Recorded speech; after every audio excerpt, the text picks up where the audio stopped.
Sorry, Buenas we're just playing. noches. Sorry. You want to say hi? Hello. Sure. Hey, what's up? Hi, everybody. Hi. Okay, so are you ready? They're going to ask you yes/no questions. You can only answer either yes or no, okay? Perfect. Okay. This is to find out where I am in the world, right? Okay, yeah. We're ready. So, Should I give you some clues before you start? Just one little no visual clues. clue. No clues needed. Thank you. Let me just give you a visual clue. One visual clue. It's not even a clue. Okay. This is my view, right? Okay, his view. Okay, I know that's not going to help you at all, but start from there. Okay, no big help. Okay, so they're ready to ask you yes/no questions. So who's going to start? Oh yeah. In order to know where he's in the world. Is it winter there? Is it winter? It's a tough question. Yes. Is it a difficult one? Yes, it is winter. The answer is yes. So the answer is yes. Okay. Yes. There is another one here, sorry. Is it a Spanish-speaking country? Yes. Yes, good. Great question. Are you in Costa Rica? That's also a great question. No, I'm not. Are you in Central America? Good. Yes. Mexico. Is it an island? It's not an island and it's not Mexico.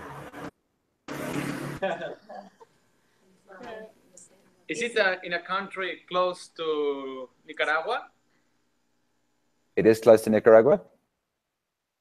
Is it close to Mexico? Yes. Close. No. Yes. Is there a volcano? Many, many volcanoes. Many volcanoes?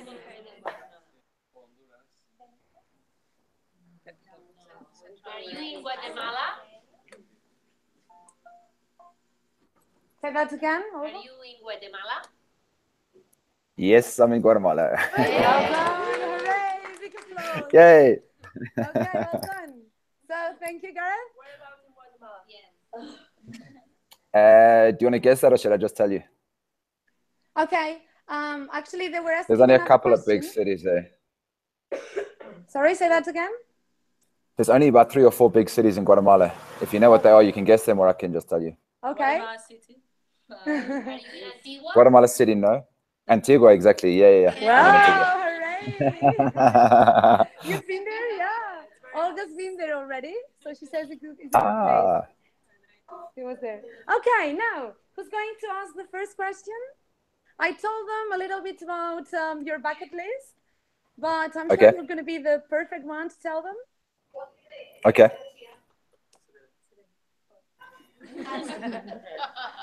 Number 3 or number 2? Number one. Why did you decide to leave everything behind?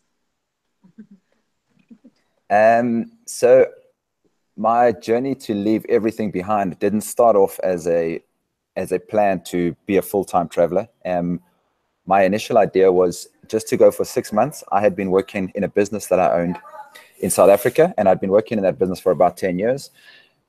And the business was doing really well, and it was doing everything that it was supposed to be doing. Like, it was making money and employed people, and it was growing and things like that. And I think there was just sort of like this little bit of an empty feeling inside me around this idea of exactly how it was supposed to be. Like, I got this feeling some days that there needed to be more than what I was currently doing, you know, not more of the same stuff, but more different stuff that maybe made a difference. So this feeling inside me carried on for a couple of years. And it took me this long to work out that I was feeling uneasy inside. After this, I decided that I was going to sell my business, and I was only going to go traveling for 6 months. And hopefully during that 6 months, I was going to backpack at that stage around Asia. I started in Europe. I actually went to Spain shortly after I left, and that's where I met Anna. And along the way, I found a way to make money on the internet and to find a way to do work that made a difference in the world and made money and kept me on the road traveling and doing inspiring stuff. And that was pretty much how my journey started. So the idea to get up and leave everything behind wasn't initially an idea to do that. I was actually only going to go for 6 months. I then ended up traveling for 2 years. I went back to South Africa, sold all of my things that I had put into storage because I thought I was going to come back. So I sold all of that. And shortly after I came back to South Africa, sold all my stuff, I went back on the road. I did a bicycle trip in Africa and then ended up in Central America. So yeah, it wasn't initially a conscious decision. I think it was more like it came from a place of feeling unfulfilled in the work that I was doing and the life that I was leading. And that's pretty much how I got to where I got to now. And when I left on that 6-month plan, the 2 things that I wanted to do when I decided to leave was to, first of all, see if I could find a way to make money online, because in my head, I was like, if I can do that, then I can come back to South Africa and still keep that income coming in. But if I decided that I wanted to live somewhere else, I still had that opportunity of money coming in. So it just gave me more options. So that was the first thing that I tried. And the second thing was my bucket list. I was like looking at my life, putting things onto my bucket list. And I've done it for a few years. My dad gave me this idea of how to create a bucket list to do things that you want in your life. And we did it from when we were kids, my brother and I. But I was always putting more stuff onto the list than I was ticking off. And then one day I was like, this is a big problem for me because I'm going to die with more stuff on my list than stuff that I've ticked off. And in my head, that was like this idea that life needed to look different to that. So yeah, so that was how I started my trip. It wasn't a conscious effort, and it's now subsequently become the way that I live. Lovely. Actually, Gareth, can you see us? Just because I can. It's frozen a little bit. I could see you when you were moving. Do you know? I could earlier. Can we do? Just turn your video on and off. Are you on a phone? There's an option on Google Hangouts to just quickly turn the video off and on without disconnecting. Here? Yes. Turn it back on again. Okay, it's done. Okay, we've got it back.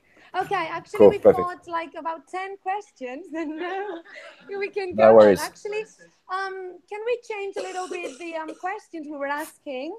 Can you please tell us your teaching experience? So you came from a world totally different from teaching, and you went into online teaching. So can you tell us a little bit? So my existing business was in advertising. So I'd set up a business in South Africa where we helped businesses sell products, the type of stuff that you buy in a supermarket. So our customers were brand owners like Kellogg's and Kraft and Cadbury's, those types of businesses. And that's the business that I got out of in South Africa. And from there, I went into a coaching business where the follow-on from the story that I told you earlier about this idea of being able to make money while I traveled, I looked at what I could do and the skills that I had and try to apply what I knew how to do already and see if there was a way that I could take that into the online space. So my first attempt at this sort of business was business coaching, helping people set up a business, because I had quite a few years of experience in my own business. And I picked up some clients that I started working with as a way to be able to fund my travels, really. I was just doing one-on-one Skype sessions with these clients, and I would sell hours. They would pay me an hourly rate, and I would have a Skype call or a Google Hangouts call similar to this, where we would work together and chat about things about starting a business, and I would make them accountable for the things that they needed to do to get started in a new business, or if they had an existing business, just as a coach, like someone that they could talk to on a weekly basis, as a way to be able to increase their productivity and be accountable to somebody outside of their business. And this also came from something that I had while I was working in my business back in South Africa. I had a business coach. It wasn't via Skype or on the internet, but once a week we used to meet for breakfast, and I used to talk to him about things that I was battling with. So that's really where it started. And I subsequently just changed the model, and I've been trying different things and looking at different ways to take. First of all, I'll tell you honestly, I didn't want to sell hours. I didn't want to be selling, like an hourly rate for work to be done, because my life at the moment is about doing stuff that I want to do on the terms that I want to do it. And there's sometimes, for example, if I go trekking or hiking or something, I want to be offline for a week or 2 or 3 at a time. And if I've got customers that are expecting me to be there, that's not always the best way to be able to service them if I'm not available for 3 weeks at a time. So I looked at different models, and for the last, basically since I've been on the road, almost 4 years now, I've been looking at different ways of creating content that connect with the right types of people and assist them uplift themselves in a specific skill. So I'm involved in a couple of projects, and I could talk for ages about this, but at the moment I'm very focused on the idea of teaching. I believe that everybody has the ability to be able to teach somebody something. And when I say somebody, it doesn't mean that it has to be someone in your direct vicinity or someone that's even very close to you in terms of geography. But through the internet and being able to build a community of people that are interested in the stuff that you're able to teach, I believe that there's a really big opportunity for people to be able to learn as a student, and for people to be able to teach and empower and uplift through creating content. And that's something that I've been really passionate about, and I'm interested in the technology that drives this stuff and the marketing and things like that. So just a quick background: at the moment I'm involved in a project with my sister-in-law. She is a high school maths teacher, and we have developed the curriculum to teach the South African high school maths syllabus. She's in the process of physically teaching. Maybe I should do this. Let me quickly show you something. Can I show you something quickly? Of course, yeah. Cool. So I'm going to do this. I'll just give you an idea of the project that I'm involved in. And I can show you more or less what we're doing. So as I said, she's a maths teacher. And the idea is that we have created an online space, a membership site, where she teaches maths using an iPad and some video technology. And maths lessons are happening to students when they need it.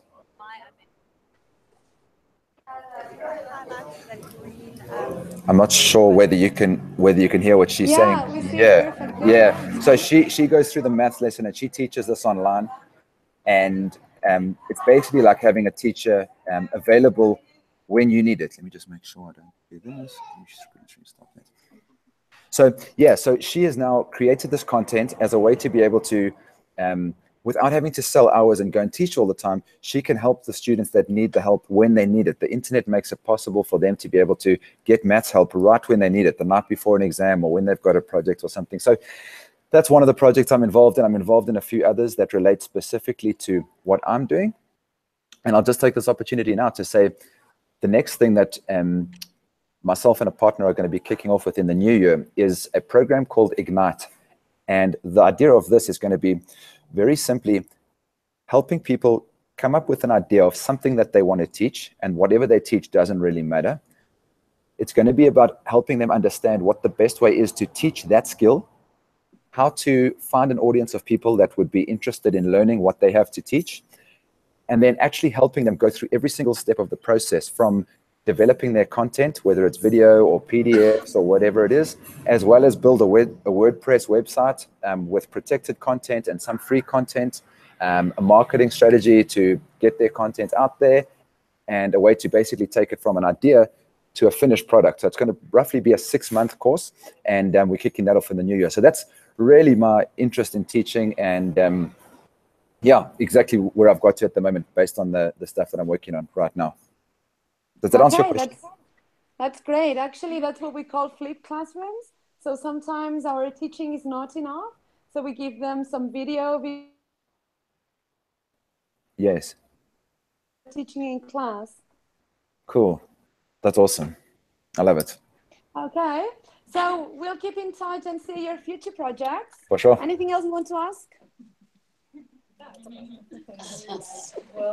Okay, so it's been a pleasure, Gareth. We're going to continue our course.